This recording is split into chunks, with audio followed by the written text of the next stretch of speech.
Hey, we are live at the IRS headquarters. Yes, the IRS headquarters are in Connecticut. In Connecticut. And they are at... we'll send you the address so we can storm it together. Take them down from the outside. Because we're done avoiding and evading. Yes. We're going to take it to the source. I'm done avoiding and evading. Ladies and gentlemen, welcome to the Men of Doozy podcast. Yes. We're taking Connecticut these next few weeks. Yes, we're a pop-up podcast. Pop-up here. podcast, yeah. Where's the intro? Here we go.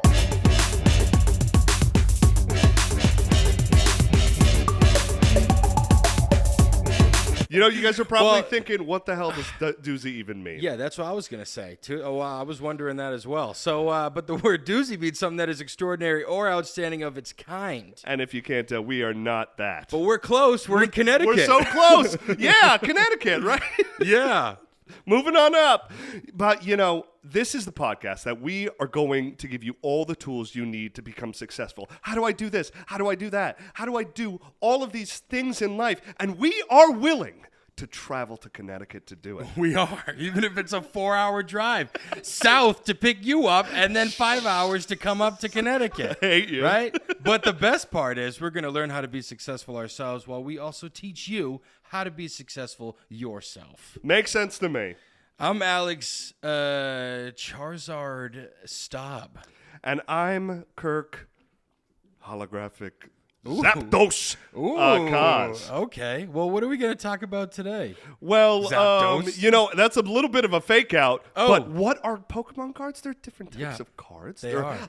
A playing card game. We're not even going there. They're also collectibles. They are. You can trade these cards. We're going to learn how to trade cards. Yes, we are. And is that what we decided on? What we were calling this? I think we're gonna do. I think it's gonna be how to collect trading cards. How to collect trading cards. Yeah, because that's a good one. Yeah. Yeah. Okay. So how to collect trading cards. So, well, obviously we don't even know what what the the podcast is. So yeah, yeah. we're already on to a great start. Now, I don't know about you, but collecting trading cards, whether it's been like, I know for me, it was Pokemon. It was this playable card. Did you collect trading so cards, I remember, cards? I think I have like 21, 22 holographics. Yeah. I had that big like folder with all the card inserts and stuff. Was it strictly Pokemon, or did you do like sports and other stuff? I just did Pokemon, but I had like my dad and my older brother at times. They collected sports cards. Yeah. But it's huge. It's an interesting thing because it seems like such like an old pastime of sorts, but it's still going. I mean, people still create cards to collect. What about you? What is your experience? You know, I was all about the Pokemon cards. Yeah. I would I used to go to camp. And I would swindle kids out of like really bad trades so I could get better cards than them. Oh my God, it all makes sense. But that was the old me, you know. You're telling me you don't swindle? No, I just took that energy and put it into something else. Exactly. He's grown as a person. Exactly. And once trading cards, once I couldn't swindle trading cards, I started to swindle other things. Yeah. But those are different episodes. Yeah, he's grown. He's grown from swindling into gambling. And gaslighting. But so we both have a shared experience. Yeah, so I have in Florida. So I used to live up in Mass, right? And when we moved out of that house, my mom took all of our stuff and put it in a storage unit, and my Pokemon cards are in that storage unit in Florida. And I had a book of just all holographic stuff. I know that Charizard was like the most like sold. There's money. Dude, I had 2 holographic Zapdos. Zapdoses. 2. Yeah. A Raichu. Yeah. A freaking, I don't know. Yeah. Those are the ones that come to mind. But yeah. Do you know where that book is? I think it's in the back room of my room. There was like a little extra room close to, in my closet that had a bunch of like. You had an extra closet in your closet? Yeah. Another episode. Okay. We'll dive into that another time. How to closet your closet. Great.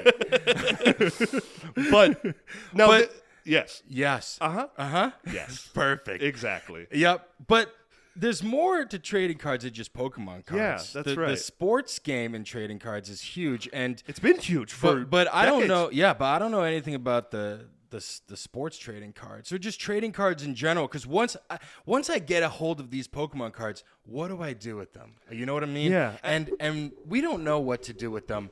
But we have a special guest here. Yes, we do. And he's gonna show us the way and how to make a profit and also get that profit taxed. Ladies and gentlemen, he is our most repeated guest on the Men of Doozy with the podcast. most views with per the episode. most views per episode. Ladies and gentlemen, please welcome friend of the podcast and family member David Staub. Yeah. Thank you. I haven't figured out what's crazier, the fact that I keep doing this or the fact you guys keep asking me to. I don't know. I don't know. I haven't figured that out yet. Yes, we love it. We love that you're a yes man and that you continue to give us ideas of episodes. But enough about that. Who's your favorite Pokemon? I don't know Pokemon, but you got to find those cards. And then they would probably, Well, David, let's start off. David's going to give us the top 5 tips on how to collect trading cards and make it profitable and see what's going on here. And we have trading cards here with us. Mm-hmm. Yes, if you're watching on YouTube. Yeah, if you're watching on YouTube, which you should be. But David, let's just start it off here. When did you start trading cards? Tell us the whole backstory of, why you got into this. Well, it started when I was a kid, just like I think every other kid in the 90s, early, 80s, baseball cards were huge. Tops, products, everything, you'd ride home, on your way from your friend's house, you'd stop at a store, they had the cards, right? And it just became a collector's item. But what I didn't realize at the time is the mass quantity that they were produced in. So I was just collecting. And, I remember amassing a bunch of cards, something I kind of had an understanding of what the worth was, but it wasn't anything, too big to write home about. And then they just got put away in a box for years, similar to your Pokemon cards, which we'll find. But you didn't swindle your cards. No, I didn't swindle. Okay, mine were a fair trade. And then and then the pandemic appeared. And I don't know if you guys know this, but the trading industry, I think similar around the time it was like the NFTs started to pop up, right? All those collectibles. People were stuck at home. What are we going to do? The trading industry ballooned again. Yeah. Right. And so I think just like every other person who was stuck at home for a long period of time said, you know what I'll do? I'll go down to my basement, dig up my old cards and see what I've got. Right. Yeah. And did a lot of home cleaning and found a lot of old stuff that they could resell. There's nothing better than doing some cleaning and you're like, wait, money or something that could be money? Right, exactly. I'm like, here, I'm going to go clean my basement and make money while I do it, right? Maybe sell some stuff online. But it turns out that I was part of an era of collecting that was just known as the junk wax era, which we'll get to. Okay. So junk all wax. of my baseball cards were essentially worthless, other than a couple that I came across. And but it sparked me to start getting back into the industry and buying and I haven't necessarily traded anything. We'll get into that again. Okay. But the industry has changed a lot since then, and it's just I don't know. Now I'm back into it. Okay. Collecting, acquiring, strategizing on my next move, I guess. Well, so when you found that box, were you like, oh my God, gold. Gold. That's it. And then you found retirement. All right. Well, hopefully we're not a part of the junk era of Pokemon. But no, I have like the first edition. Yeah, same. This was like the first 100 Pokemon. But we're not here to talk about Pokemon. But it is trading cards. It is. So I guess we are. Basically. Yeah. I actually, the crazy thing about Pokemon. If you give me your Zapdos, I got 2 cards that will just even things out. Sir, are you swindling me? You didn't even say the cards. The craziest thing about Pokemon is it was also I thought you grew as a person. A card game that you would grow. play. That was the old me, David. Pokemon, you could play a game with it. Did I ever play the game? No, because I like the shiny things and showing them off. Okay, nice. But David, what's your favorite card? What's a card that you want to get? What's like the white whale of cards for you here? So I actually have it. So a little side story. growing up, my like obviously there's an age, right? Like the older the card, maybe the more valuable, right? Because the more rare it is, right? If we talk just very briefly about how this process started, right? Years ago, cards weren't essentially part of a selling process. They were printed in the newspaper, and people used to collect them, right? From the very early times of like baseball, going way back, right? And then eventually it became a thing of like general stores. They would have like little packs, or it would be part of like a bubblegum package type thing, right? So in any event, my grandfather always had these cards, and he would always show them to me every once in a while. And I always knew about the cards that he had, and every once in a while during like Christmas or my birthday, he would give me 1 or 2 cards, but he always had this card. And because I'm a Red Sox fan, I knew he had a Ted Williams old baseball card. And he gave that to me one year a long time ago, and I've kept it ever since. I'll show it to you guys here today. Okay, cool. But that is because it's one of my favorite baseball players ever, so that's the number 1 card for me. Nice. I think do you know how much did you send it out to get it appraised or? No, one of the things we'll talk about is like grading and evaluating the value of the card. Yeah. But that costs money, and there is risk that itself, right? Because I could have that card. It could be torn up pieces, right? But it's still the card. Yeah. Obviously, the condition of the card has an implication on its value. But in order for me to truly establish its value, I would have to send it away to a company, get graded, and then potentially try to market it. But I don't necessarily feel like I need to do that, because I don't feel like it's something I'm ever going to sell. Okay, there we go. Well, the intrigue and questions are already on the forefront. What do you say we jump in? Yeah, let's jump in. So these are the top 5 tips on. Let's rip these tips out of the package. These are the top. Cliches for days. These are the top 5 tips from David on how to collect trading cards. Starting with the top 5 tip, which is establish your reason for the collection to set expectations and manage spending. Costs can run up fast, and if you're not sure on the objective, it might get out of control. Ask yourself, is this the business or a hobby? Now, for Staub, it was a hobby, but he treated it as a business, because in business you swindle people. And he was a businnesman from age 12. Right at camp. I did a lot of illegal things when I was 11. Somebody At summer camp. I think the point here is, in order to acquire these things, you have to spend money. Like, what's I'm your going to get your interest? Zapdos by the end of this episode. I know it's back in Kansas, but I'm going to get that Zapdos. I'm going to get it. Yeah. So you have to spend money. You got to like the boxes you see in front of you. In order to buy cards, you got to spend money, right? In order, if there's some you're going online, you're trying to find a card, most likely you're going to have to barter or pay money for it. But I think if you're there's people who are collectors, right? People who purchase or collect cards because they like having them, even though they know there's value, right? It's part of a collection. It's a hobby that you have. But don't get me wrong, there are people out there who are purely in this for the business. They are in the business for, purchasing the cards, finding the value in them, reselling them to people who don't want to go through the same exact hassle of trying to find the particular card that they're looking for. Right. And so there's a business in that. And if you're not aware of what your actual objective is, you might just go along buying cards, amassing a huge collection. And then you're sitting there after all this time. You've spent money. You really haven't earned any money. So maybe you're just a collector. I'm guilty of that myself, because to this day I have yet to sell a card. Yeah. But I'm trying to get myself into the position to sell some cards that I have. Okay. And it's not as easy as it looks. No. While you were saying that, I know it's slightly off topic. In the mindset of being a collector versus like in the business aspect, it reminded me of my relationship to Star Wars Legos. Literally, I have probably upwards of 10. And I just love them because it's almost like this is like a special. It's like, I don't know. It's like a collector's item almost. You have to build the collector's item one day, But I mean, it's really interesting. It's a pay to play it's a pay to play type of thing with trading cards. If you want to make money, you have to spend plenty of money. Yeah. Well, think about the people who buy toys and then never open them, right? I mean, we've seen that on movies or other things. I mean, but that's a how do you purchase a toy not to play with it? It's just to stay in the box, right? So Got to be a little creepy.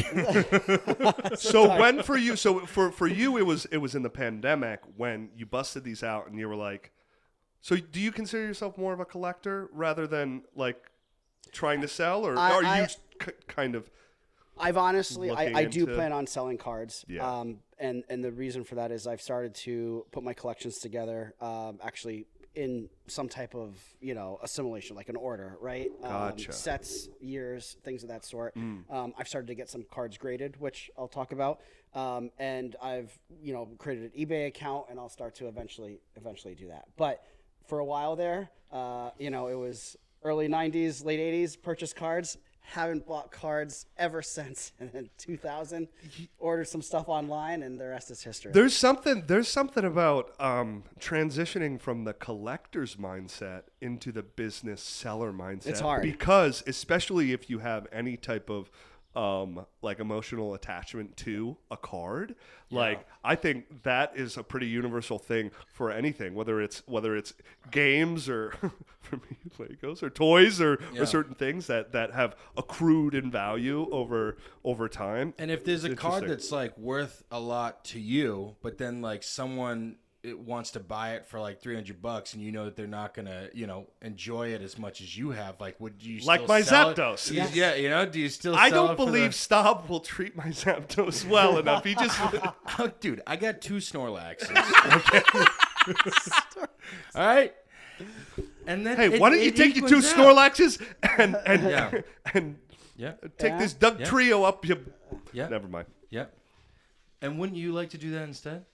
You give me the Zapdos. You take the Doug Trio, shove it up your Blastoise. And make sure you lay some some towel down because you might squirtle. Right? You might I'm sorry. You might squirtle. We're talking about trading All I'm cards. trying Like, to say is establish your purpose for what you're doing. Yeah. Right. Otherwise, If you're trying to squirtle. Okay, good. But this is also a great tip to segue into.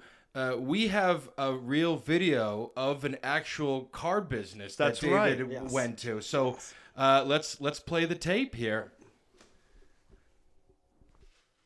So you can buy cards. You can buy cards in Walmart, Target, some large, industry type stores. But there are people who have little hobby shops, right, filled with collectibles. So I'm kind of focusing here on the baseball card section because that's what I happen to collect. But there's football, as you guys know, Pokemon, Magic, hockey, soccer. Soccer is huge in different different areas, obviously. Across you know what else is really popular is F1 racing. Oh, like cards. the speed cards. Yeah. I think I've seen cards like that before. Jerseys. Anything you name. It's a collectible item if it has to do with sports or if it's something that's created in a limited fashion. Yeah, and you want to go to places like this instead of like a big Walmart or whatever, because those guys don't care about it as much as these guys do with like the little boutique shops, It's right? a passion, It's they have a passion for it. I did a show back in the day once, and I won't say the show, but this woman's husband had a trading card shop, and it was very dusty in there, but he lived in a mansion. So I think there was some money laundering going on. Something going on in the back. Yeah, some swindling maybe. It was me. From one swindler to another. One swindler to another. I see your swindle. Yes. I said, "Oh, you trade cards." Yes. You trade cards. Yes. Anyway, moving on to the top. But he did go to jail for robbing a bank after that. Lovely. Yeah. So, moving on to number 4, everybody. Number 4, know the layout of the industry, okay? And the past matters. The collecting industry has changed quite a bit over time. There are a lot of companies out there, and people are in this to make real money. Check out collector and trader websites. Watch Breakers. So what's Breakers? Is Breakers Yeah, so... and there are people that make a lot of money doing a lot of money. this. Well, first let's just start with the industry. Right? Yeah. You have companies who produce the cards, right? And then you have the retailers who sell the cards, right? So immediately there, just like any other industry, there's a cost of value there, right? If I know that you're in the business of trading cards or selling cards to people, I'm going to try to get you as many of my produced cards, right? So I'm going to sell them to you at a discount so that you can sell them at a markup to the greater public, right? So there's monetary value just in the retail aspect of this. Yeah. There's secondary markets, right? So I'm not even referring to the value of finding a special card or the value that a card is, generates over time. But there's also, the nostalgia of collecting, nostalgia of ripping cards is what we call it. Ripping cards would be like opening a pack, right? So today, what's very popular online is not necessarily, myself opening a pack, but watching other people open packs online, because it's one way that you can buy into a break, they say. So let's say there's an expensive box of cards out there that I want to get my hands on, but I don't want to pay full price for that. I just want the opportunity to have a piece of that box. Mm-hmm. Well, so there's individuals who have established themselves online. They put videos online of themselves opening boxes of cards, ripping through packs, and dedicating those cards to the people who have paid in. So it's all online, and people love watching. Yeah, that's incredible. You can literally make a business out of anything. Yeah. So they can be like, Greg paid for this pack. Let's see what he's got, or whatever. Oh, yeah. Okay. Oh, yeah. Nice. Right, because it might be hard to acquire a particular box or a particular type of card just as an individual, but, certain people have Those guys access have to the markets and the leverage, so they can buy the box, and I can say, well, I don't want to spend that much money on an entire box. Let me at least take a chance. I'll buy one or two of the packs that he's going to open, and I'll get to watch online what I've been able to get. So on the topic, in this topic, it's like there are a lot of companies out there and people are in this to make real money. I remember a few years back, it was a good like maybe 5 or so years back, my good friend Ian, you've met Ian. Mm-hmm. He went to the same acting conservatory as me, and his dad had a bunch of like sports trading cards, and he sold like so many of them that he was able to help my friend Ian pay his way through this conservatory. Wow. Because and 2 years of this conservatory is probably upwards of like I don't know, like 30,000. Yeah. So it's like real value. So it's real like it's really, it just goes to show that some of these cards like can, depending on the year and all that stuff, are legit, and there are companies who acknowledge that, and that's just so wild to me. Now, these companies that put out the cards, can they be like, okay, we know that this guy is like a big card.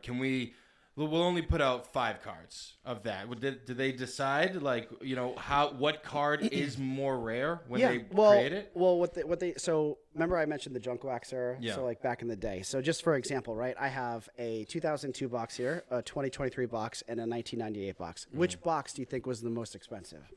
Well, I guessed it earlier, and it was right. It was the more modern one, right? Yes, yeah. Right? Because they produce in mass quantity the older cards, which are more identical to all the other cards that they mass produced, right? So this is even though this is the oldest box, because of the era it's from, it was the cheapest out of the 3 boxes to acquire.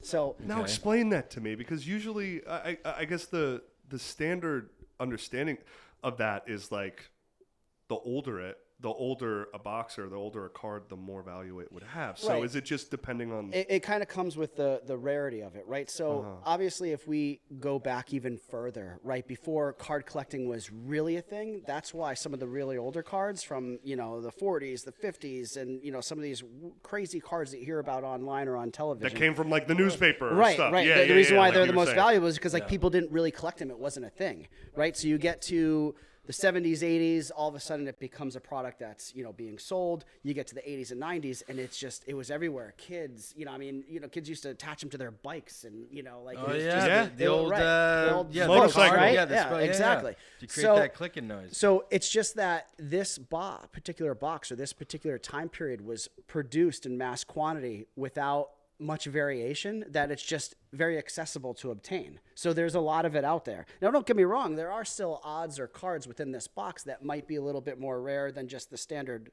card. But what the card companies have started to do is they created numbered cards, or what we call parallels, or variations to the standard card, and then they even tell you on the packs how rare it is to obtain one of those cards. So they still mass produce what we call the base card product, but within these boxes are, maybe a number of autographs or a variation. There might be, in this particular box it's saying, look for ultra rare neon, right? Because there's only going to be so many of those cards produced.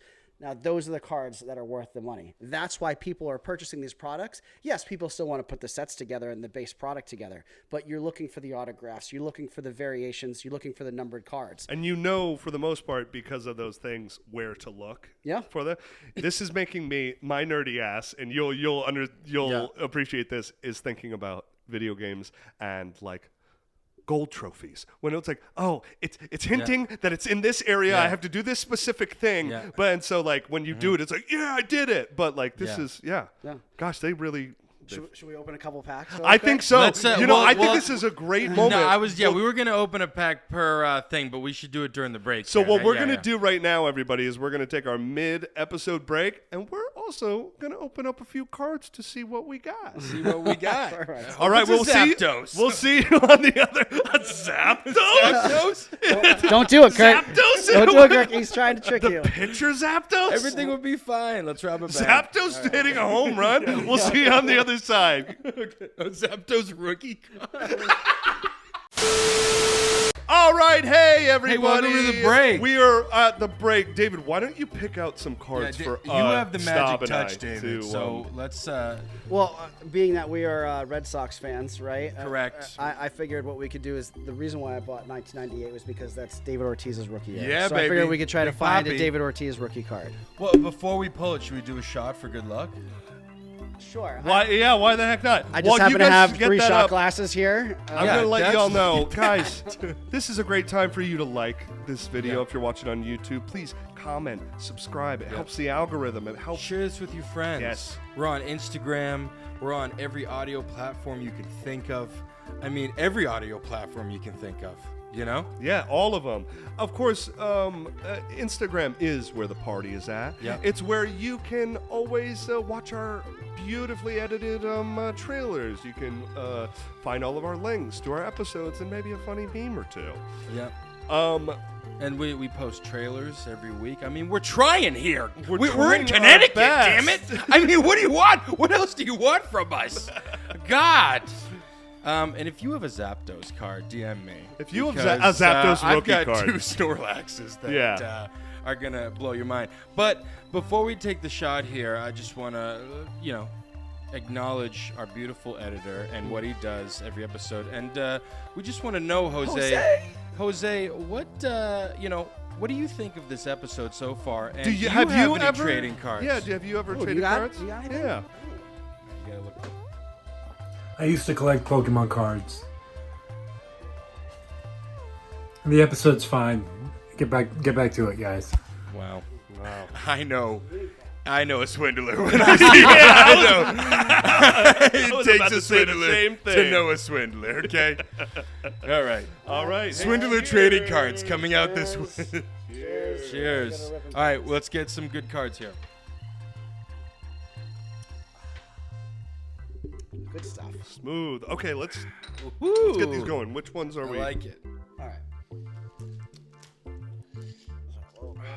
We'll do 3 of each. So you open one of those. This is 1998. All right, so this is a 1998 Major League Baseball card, Bowman. Bowman is a part of the Bowman is a part of the Topps product. Should I keep speaking into the microphone? Yeah. If you need. Yeah, that's your. So generally, these, because they're older, they'll stick together a little bit. So you just kind of wiggle them a little bit. If you find a name that you're familiar with, pause. If you see one that looks different than the others, that's what you're looking for. You're looking for one that does not look like the typical base card. Yeah. Also, Jose, we know we're making this episode as quick as possible. Okay, we have a timer now, so just edit edit it out. I got a shiny one. Ooh. Okay, so there's a parallel. Who's Rye Anderson? He's not here anymore. I don't know. He's not with us? No, he might. Did he die? So generally in the middle you'll have the special card, right? So there's probably one shiny, what we call chrome card in the pack. Zapdos? A Zapdos rookie? We're looking for David Ortiz. That's what we're looking for. Or if you I see don't an got him. autograph or some random card that's also Well, this one looks different because did he literally everybody on this? Oh, so here's one for the what do we call the Phillies fans, right? Mm-hmm. This is Jimmy Rollins' first Bowman card. Jimmy Rollins rookie card, but it's a base card. Ooh. Jimmy Rollins was an MVP player. Okay. He also won a World Series with the Phillies. That's a pretty good card, but it just happens to be a base card. Okay. So I've got a Todd Hundley. Todd Hundley. So And it's holographic. It is. So that is the Chrome card, right? So now we want a better player in that type of card in the pack. So you notice how there's a whole bunch of base cards within this pack, but there's one Chrome card. Mm-hmm. That one Chrome card is the more rare of the cards in the whole set. Okay, right? so this is good. Well, I mean, it needs to be a better player. Gotcha. Right? Okay, Have you ever heard of Todd? No. No. Let me Daddy ask you. needs a down payment on a house. I have. I've heard of Todd Hundley, but No, it's not. let me ask you a question. You were like, if any of these cards look different, every single one of these characters, every single one of these. We got Johnny Damon, huh? Well, every single one of these players But he's in Kansas. has signed these cards. No. They're printed, but then also Rondell White was like, I don't know how to spell cursive, and he just wrote it in block letters. Yeah. Like I'm like, Okay, bro, Ron, we I'm got like, trading cards for you. Cursive only. okay, have you? Huh? Wait, you're telling me you haven't collected the non-cursive Rondell White? Right. We're doing trading cards. Rod, pay attention. Cursive. Anyways, this is a great time for us to jump back into those tips. Hello, everyone. We are back from the break. We're back. Found nothing. Not yet. I don't Not yet. know. We only opened 3 packs. I've Come on. spent my savings on these boxes. What are we doing? Okay. I need to pay off my student loans, and I Right? thought Rondell White, non-cursive rookie, was I keep trying to sell them. That's all I get. I'm like, come on, Right. That's rare, right? He doesn't know cursive. The red. Come on, maybe your perception of something that is like valuable, but Right now. that guy was like, nah. Right now we're looking for a Rondo White cursive card. Okay. The rarest. The rarest of them all. Rondo White It cursive. only happened once. He did cursive. Okay.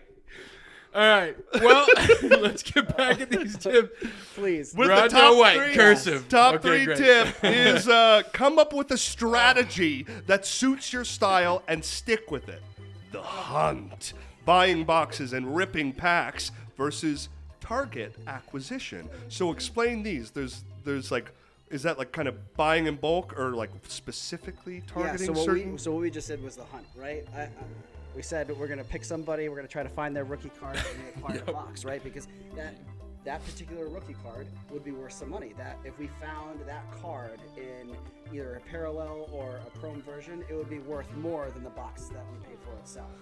I think I already know my target acquisition moving forward. I just need to pinpoint where all the Rondell White cards are to see if he wrote in cursive at least once. Exactly. He did.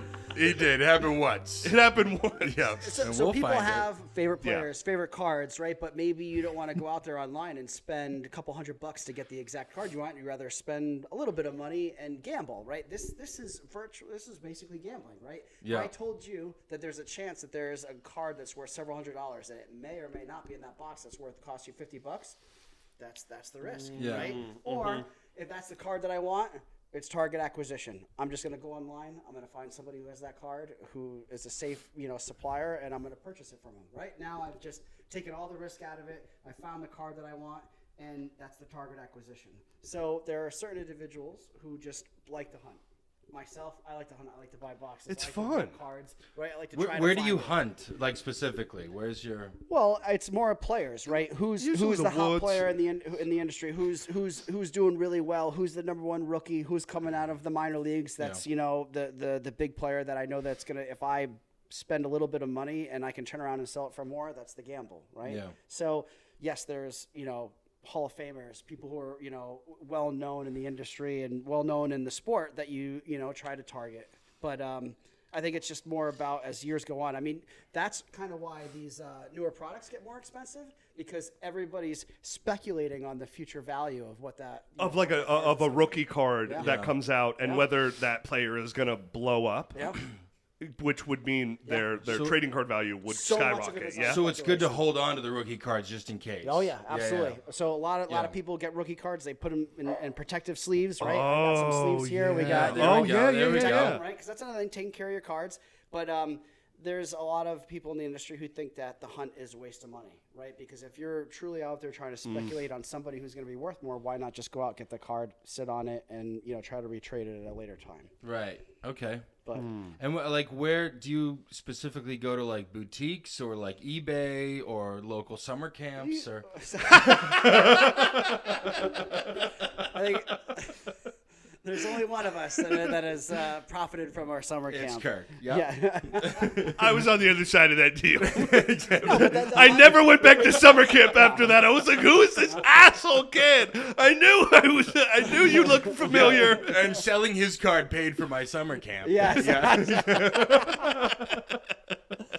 But like retail shops, Target, Walmart, they sell all the retail products, right? Yeah. That's the hunt. If you're trying to find a particular card, you have to go online, eBay, and obviously the bigger and grander the card that you're looking for, the more difficult it's going to be to find it, right? You're talking about auctions. You're talking about professionals who are in the industry of reselling cards. Auctions. Have you ever seen?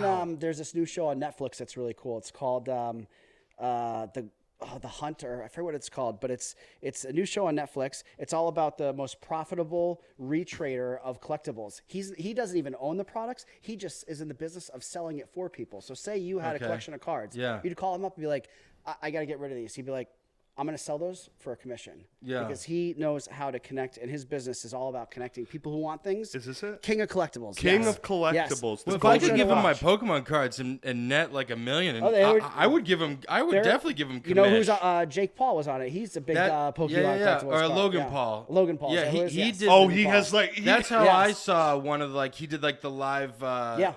He was on that Pokemon show. things. Yeah. Yeah, and so this individual, there's a particular show on. Part of it's on Pokemon cards where somebody comes in, brings their collection, and his whole goal is to resell that for a commission. Yeah, I think he went out because they like box people, and like I think he went out during one of the boxing matches wearing with a the chart, holographic, like a 1.5 million holographic Charizard. Yeah, that he sold. Yeah, it's like, and then I think that's when like everyone was like, "Oh, and shit." Yeah." So that's cool. Well, because now that card's even more valuable because not only is it the card that it is, but it's his card. Yeah, right? now it's his card. Now it's more valuable for him to give it away. Yeah. It's going to cost more. It's all about what it is. When I used to get the Pokemon cards, I used to go to either go to like Spencer's back in the day, or this place called Newbury Comics that was right next to the Starbucks on like that main highway. Yeah. So when my mom would go into Starbucks, I'd go into Newbury Comics and I'd buy all like the Pokemon cards and whatever. So, and then I get that's where I get like the CDs or whatever. Cause this was before iTunes back in the day. Yeah. So speaking of the thing around that Jake Logan had around his neck, right? The next point is gonna speak to that. Okay. Yeah. Well, let's go to the next point here. Number 2, everybody. Know the grading system, the companies, and what to look for. The value of the card highly depends on grading. Okay, so say you have like the rarest card ever, but it's in bad condition. Can you still sell it for the top quality because it's the only card? You know what I mean? Yes. If it's the only card, condition doesn't necessarily matter because it's the only one. Okay. But if there are multiple cards, now it's all about the condition, right? And there are multiple companies out there that do grading, and there are some that seem to have, sit on the hierarchy of who's the more prestige grading company, right? And so that's what, tells the purchaser or the collector really what they have, right? So especially if I'm trying to sell cards, the person on the other end knows that this card is not only is real, but it's been evaluated by a professional and established within the ranking system of, generally it's 1 through 10. Some companies do, 0.5, something as they get higher. But I happen to use the company PSA, which is one of the more popular companies. So I've got a couple cards here that I'll show you. One of my favorite cards. There we go. You'll recognize that individual. This is Jason Tatum, who's in the playoffs right now. There we go. His rookie autograph card, right, that we pulled out of a box. There we go. And unfortunately, it was graded at a 9 out of a 10. Okay. So, but that's good though, right?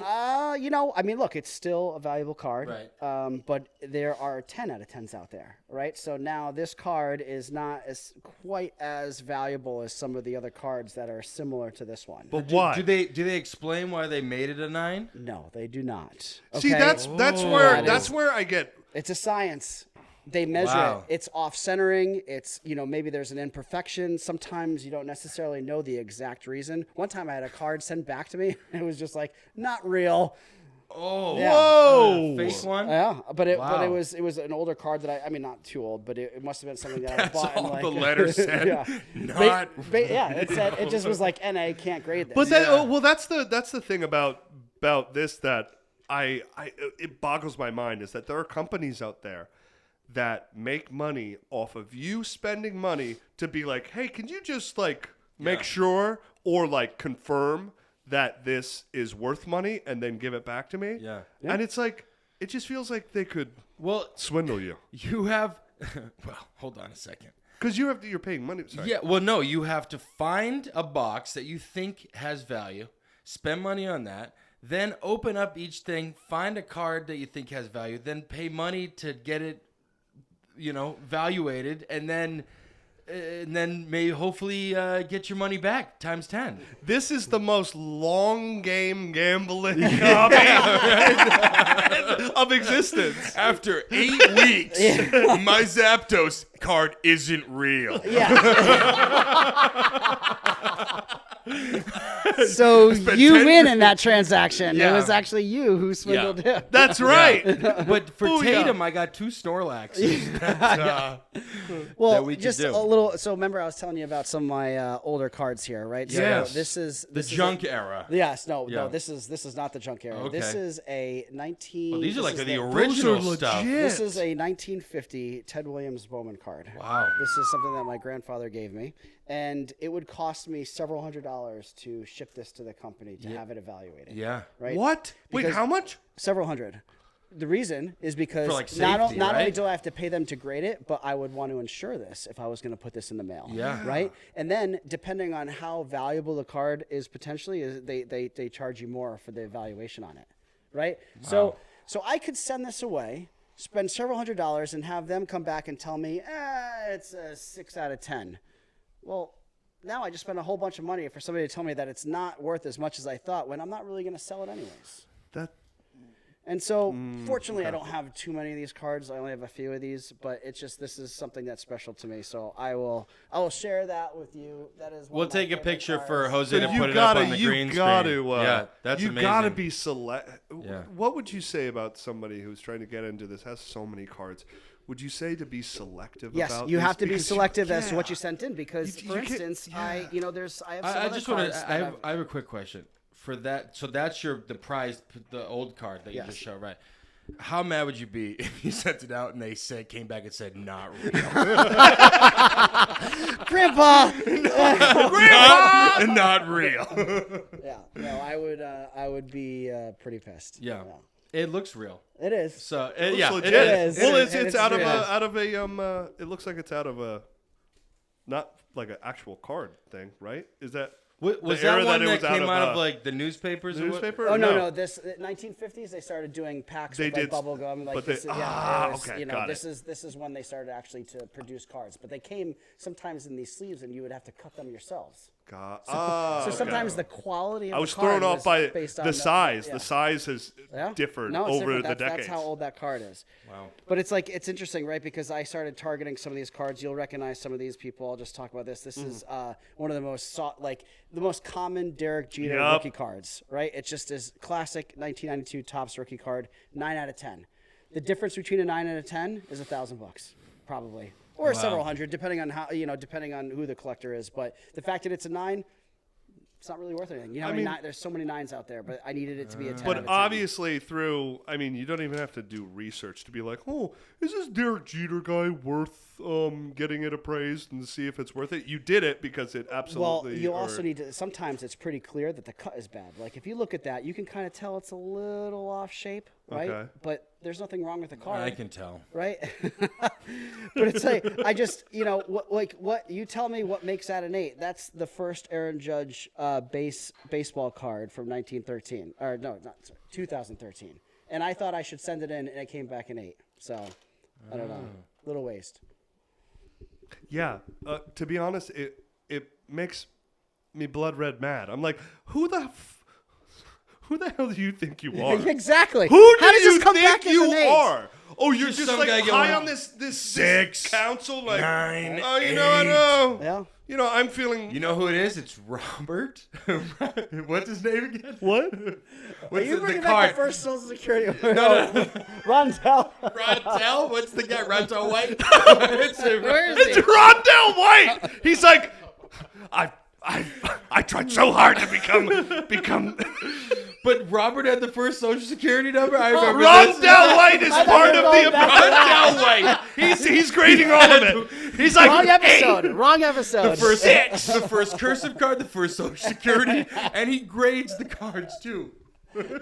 He's like, listen, John D. Sweeney. Rondell White is still better. He's like, I tried to do something different. And yeah, maybe my first year was shit. Yeah. But I'm still a good player, I give him a 9. They're all cursive.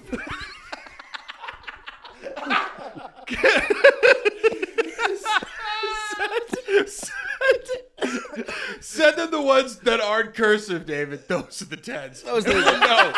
Then we'll know. Flood the system. Then we'll know. We'll know. If all the a lot of Rondell White cards are getting graded these days. Even Rondell White, even if the cards are bad, but all the non-cursive ones come back 10s, you'll know it's Rondell. Rondell, you've been swindling us all the whole time. Well, so grading only Rondell cards come back in 10. Oh, Rondell. Breaking news in the trading card game.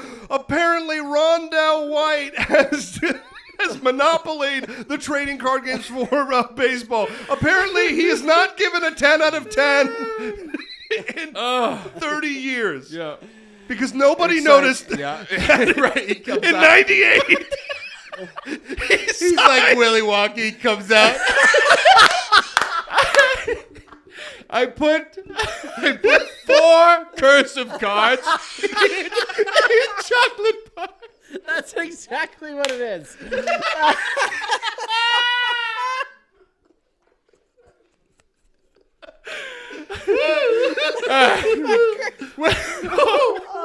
what part did you say? Hopefully we find them and go to the Rondell factory. The Rondell baseball card factory. Oh my God. Well, moving on. What did we learn about that tip? Grading systems and companies are, rigged. They're rigged. By Rondell. Not real. Rigged by Rondell. A new documentary on HBO Max. Coming soon. Yeah. Buy your Rondell bars. Okay. We're on to the number 1 tip now, aren't we? Yes. The number 1 tip, everybody, my is head hurts. don't trust anyone named Rondell. Just kidding. The number 1 tip is know when to sell or hold. Pull the trigger before it's too late. Yeah.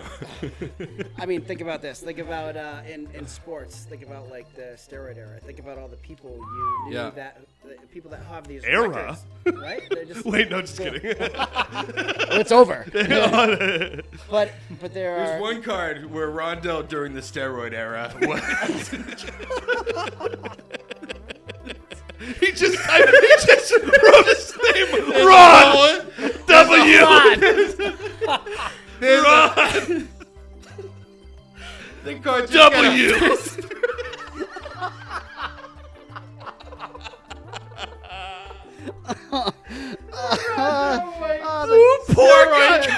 Poor Rondell White. No. So, as you were saying.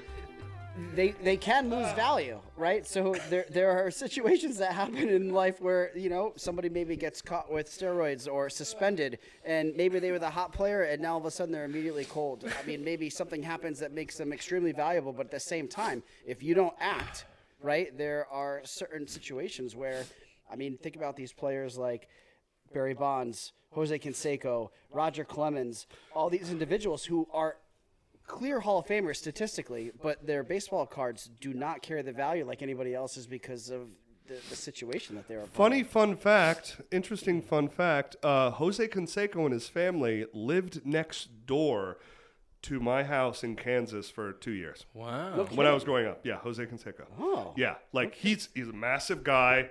I would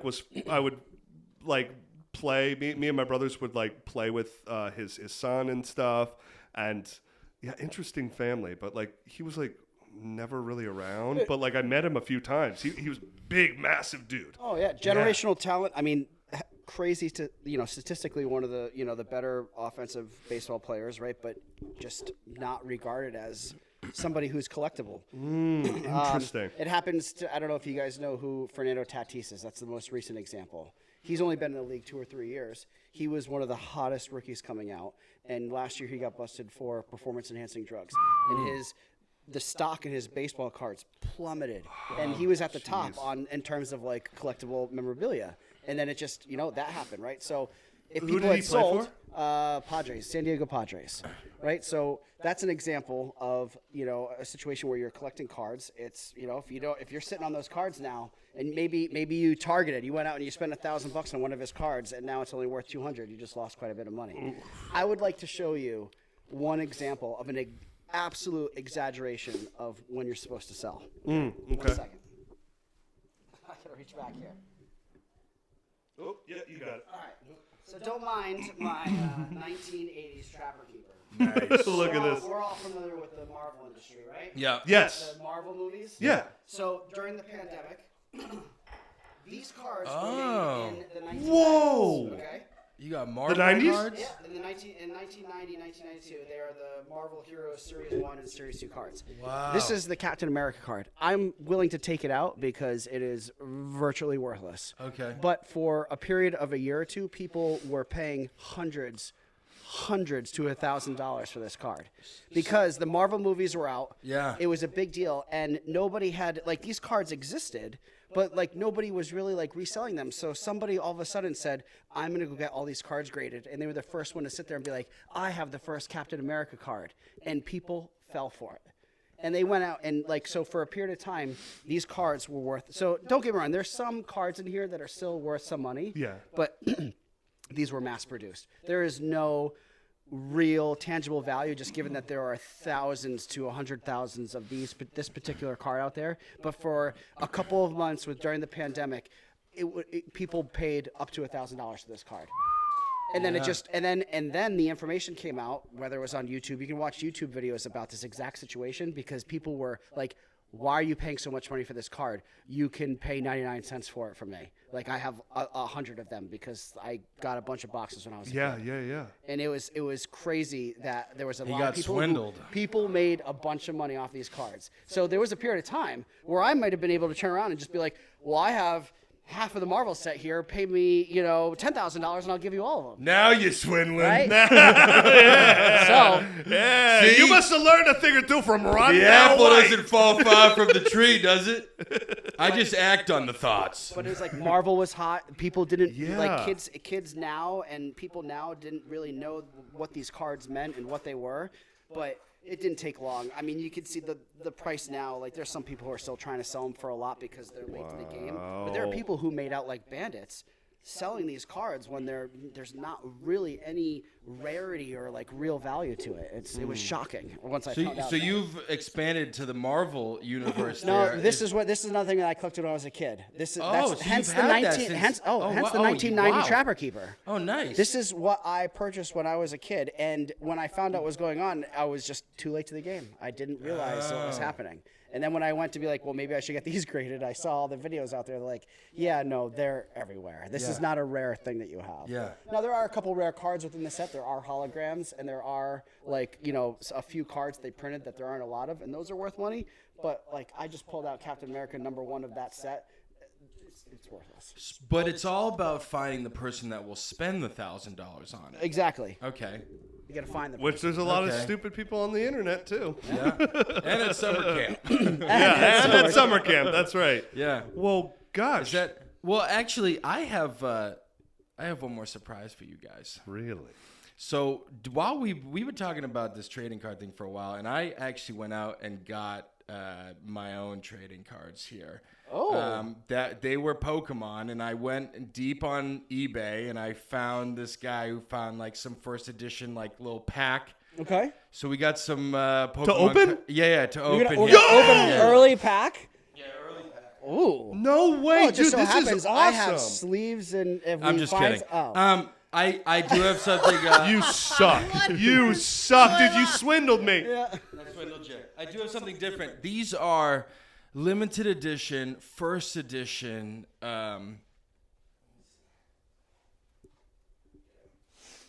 First of its kind, Men of Doozy trading cards. Oh. Yeah. Is there a rarity factor? Let's see. So we have the back here. I'll show these for them, but these were printed, 1998, something like that.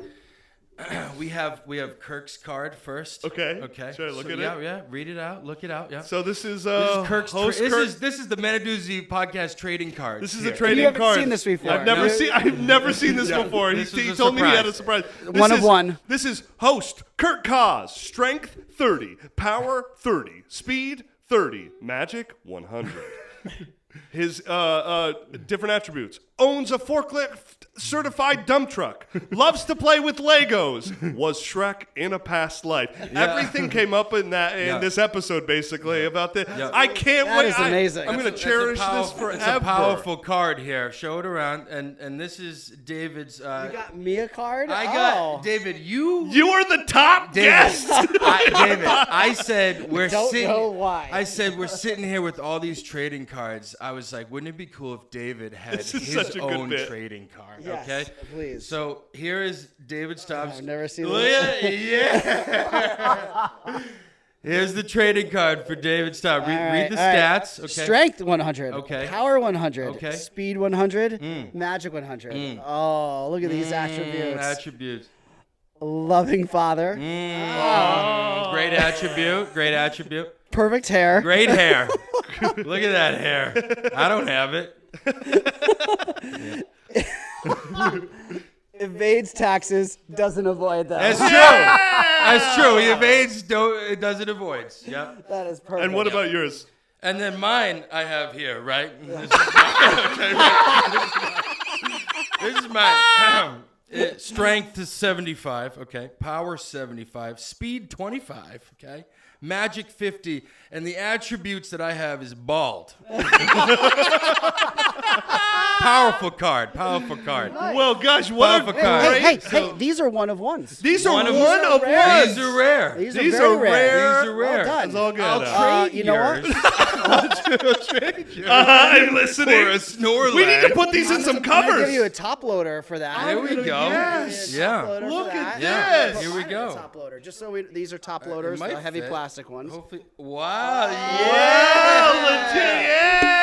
Look at this. Look at this. This is cool. This is awesome. Come on, you got your own Yeah. Look at that. Well, ladies and gentlemen, I went to Staples and I went up to the guy and I said, I want to make trading cards. And he said, huh? And I was like, yeah, these are the pictures, laminated like this. And he's like, this will take hours. And I was like, no, it won't. It took me 10 minutes. Yeah. And they fired him. So, but we have our own first edition trading cards. This is incredible. This was a surprise I wanted to And say this to you is guys. so to the end. great. I So- think this is a great place Yeah. to... No one to sell these. Yeah. Exactly. Yeah. Exactly. Oh, well, no. Well, no. The David funny- sells it immediately, right? There's value here. Once we blow up, Yeah. these will be valuable, Yeah. and we'll sell our own. We'll sell our own cards. That's right. Yeah. Well, ladies and gentlemen, thank you so much for tuning in to the Men of Doozy podcast. Yeah. This was, comment what your favorite tip was. And if you have a tip on how to whatever, then send us a comment, DM us, teach us. Please, this is share this with your friends on YouTube, on Spotify and all the audio platforms. And if there is something that you want to learn about and have us teach you while we also learn about it, let us know. Do you have an interesting topic to teach us on? Is there something interesting that you want to, come on the podcast and talk to us about? Let us know. Yeah, let us know. We love expanding what we talk about in here. And give it up for our guest here, David. Yes. Thank you. Our reigning guest champion. He's also going to be a guest on the next 10 episodes we have coming up as well. But David, any final words here on collecting trading cards? No, I think we've covered just about everything. We'll open these boxes off the air, and if we come up with anything great, we'll let you know. Yeah, hell yeah, we will. All right, well, love you guys. We love you guys. That's right. This card's going for $6 million right now. Mine is going for $6,001,000. And I'm a collector. I'm not selling mine. Oh, okay. Whoa. We'll see you next time. We'll see you. Love you guys. Love you.